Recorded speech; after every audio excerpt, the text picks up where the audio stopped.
The Godfathers ruled for decades through fear, loyalty, and a code of silence. But no empire lasts forever. We've talked about their meteoric rise, their bloody wars, and their golden age of power. But the rise of the Mafia was dramatic, and its fall was just as spectacular, maybe even inevitable. For years, they seemed untouchable, operating in the shadows, their influence stretching from the streets to the highest levels of society. But the ground beneath their feet was about to give way. This is the story of how the unstoppable force of the American Mafia finally met an immovable object. For decades, law enforcement struggled to make a dent in the Mafia's armor. They could arrest soldiers and low-level associates, but the bosses, the capos, the men at the top, remained untouchable, insulated by layers of deniability. That all changed in the 1970s and 80s. The FBI and federal prosecutors started deploying a new arsenal of tactics.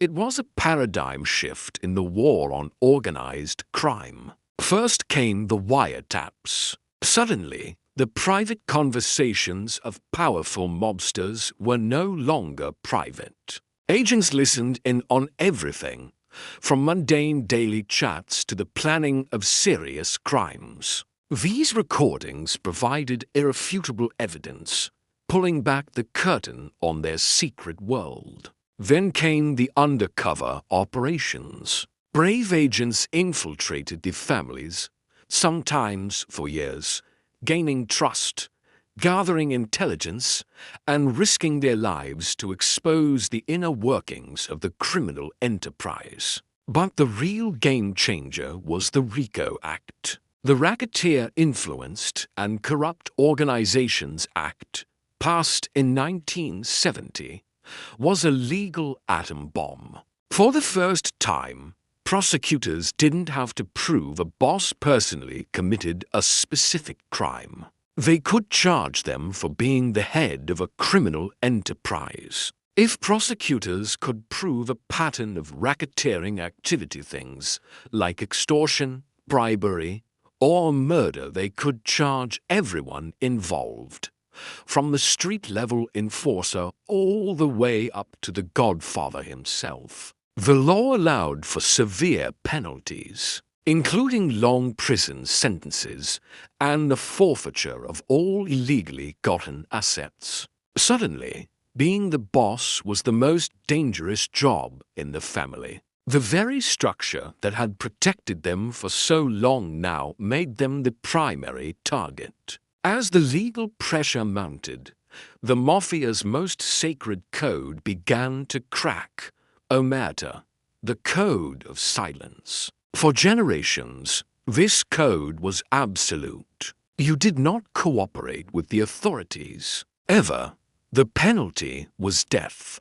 But faced with the threat of decades in prison under the new RICO laws, loyalty was tested like never before. The unbreakable bond of brotherhood started to look a lot more fragile. Members who were arrested saw a choice: spend the rest of their lives behind bars or turn state as evidence. One by one, made men, capos, and even underbosses began to flip.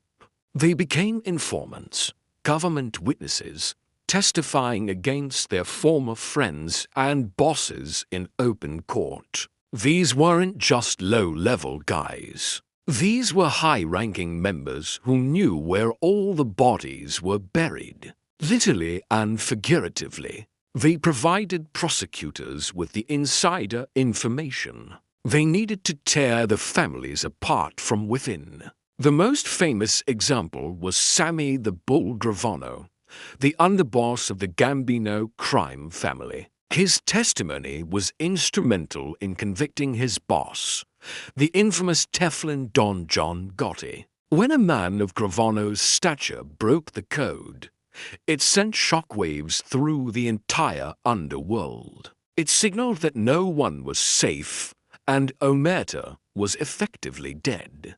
Betrayal became a survival tactic. The trust that held the families together evaporated, replaced by paranoia and suspicion.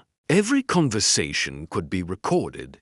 Every friend could be a potential informant. The foundation of the Mafia was crumbling not just from the outside, but from the inside out. With new laws and a steady stream of informants, the stage was set for a series of landmark trials that would dominate headlines throughout the 1980s and 90s. The most famous of these was the Mafia Commission trial. In an unprecedented move, prosecutors used the RICO Act to charge the heads of New York's 5 families, the leaders of the ruling body of the American Mafia, in a single, massive indictment. The trial was a spectacle. It laid bare the inner workings of this secret society for the entire world to see. For months, the public was captivated by tales of conspiracy,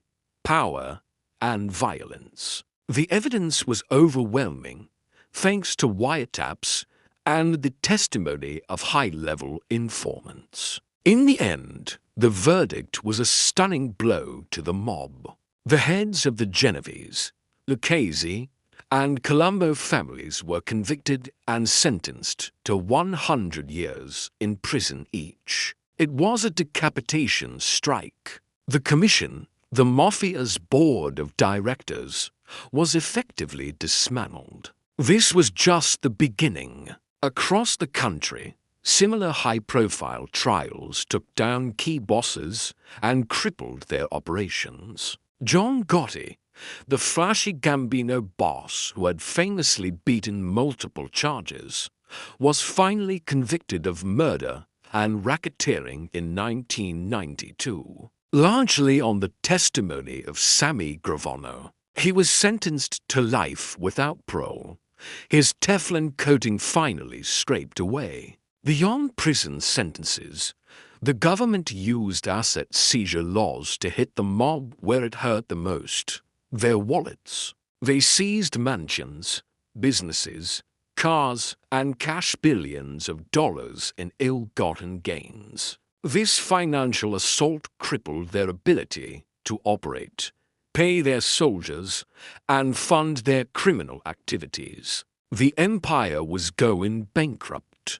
The fall of the bosses had a cascading effect across the country. In New York, the 5 families, once the undisputed kings of the underworld, were in disarray. With their leadership either in prison or on the run, a power vacuum emerged. The families lost their grip on lucrative rackets like construction and waste management. Younger, more violent street gangs, Russian mobsters, Albanian crews, and others moved in to take over smaller territories and rackets like drug dealing, which the old-school mafia had often shunned. The old-world structure couldn't compete with the chaotic and ruthless nature of these new groups. In Chicago, the story was similar. The Chicago outfit, once a monolithic force under leaders like Al Capone and Tony Accardo, saw its leadership disappear. Power fractured. Without a strong central command, their influence over the city's politics and unions waned. Their operations became smaller, more localized, and less ambitious. From Philadelphia to Boston to New Orleans, the pattern repeated itself. The Mafia's nationwide influence shrank dramatically. They weren't completely wiped out. Remnants remained, often operating in the shadows, involved in smaller-scale gambling or loan sharking.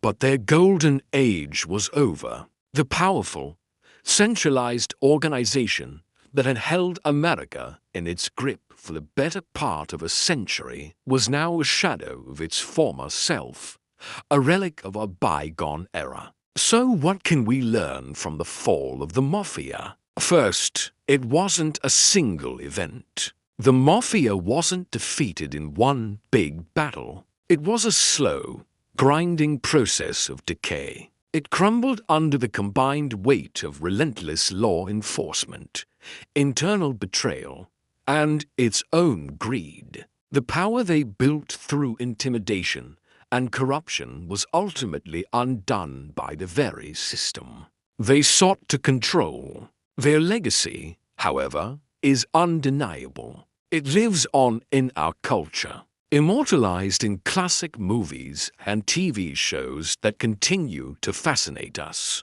The story of the Mafia is a timeless cautionary tale about power, corruption, and the corrosive nature of organized crime. It explores themes of loyalty and betrayal, family and business, and the dark side of the American dream. The lessons from their rise and fall are still relevant today, reminding us that no matter how powerful an organization may seem, its foundations can always crack. The Godfathers fell, and their empire crumbled into dust. But the stories, the legends, and the lessons they left behind will live on forever. This concludes our Mafia History series.